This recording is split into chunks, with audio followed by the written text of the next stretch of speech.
আমি এখন নবনিযুক্ত মাননীয় প্রধানমন্ত্রী জনাব তারেক রহমানকে অনুগ্রহপূর্বক রাষ্ট্রপতি মহোদয়ের নিকট প্রধানমন্ত্রী পদের শপথ ও গোপনীয়তার শপথ গ্রহণ করার জন্য সবিনয় অনুরোধ জানাচ্ছি। নবনিযুক্ত মাননীয় প্রধানমন্ত্রীর শপথ পাঠ পরিচালনা করার জন্য রাষ্ট্রপতি মহোদয়কে বিনীত অনুরোধ জানাচ্ছি। বিসমিল্লাহির রহমানির রহিম। বিসমিল্লাহির রহমানির রহিম। আমি সশ্রদ্ধ চিত্তে তারেক রহমান সশস্ত্র চিত্রে শপথ করিতেছি যে আমি আইন অনুযায়ী সরকারের প্রধানমন্ত্রী পদের কর্তব্য বিশ্বস্ততার সহিত পালন করিব। আমি বাংলাদেশের প্রতি অকৃত্রিম বিশ্বাস ও আনুগত্য পোষণ করিব। আমি সংবিধানের রক্ষণ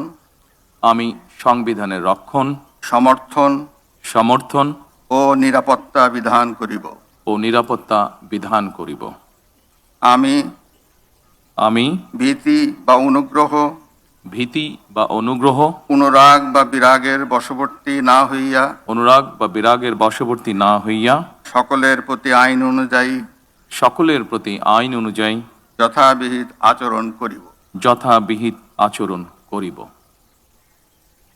এবার মাননীয় প্রধানমন্ত্রীর গোপনীয়তার শপথ পাঠ পরিচালনা করার জন্য রাষ্ট্রপতি মহোদয়কে বিনীত অনুরোধ জানাচ্ছি। আমি তারেক রহমান সশস্ত্র চিত্রে শপথ করিতেছি যে সরকারের প্রধানমন্ত্রী রূপে যে সকল বিষয় আমার বিবেচনার জন্য আনিত হইবে বা যে সকল বিষয় আমি অবগত হইব তাহা প্রধানমন্ত্রী রূপে যথাযথভাবে আমার কর্তব্য পালনের প্রয়োজন ব্যতীত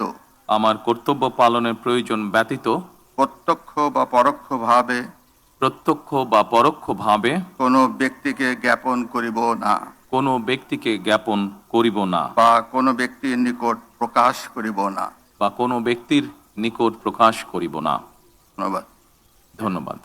মাননীয় প্রধানমন্ত্রীকে পদের শপথ ও গোপনীয়তার শপথ স্বাক্ষর করার জন্য এবং স্বাক্ষর শেষে নির্ধারিত আসন গ্রহণ করার জন্য বিনীত অনুরোধ জানাচ্ছি।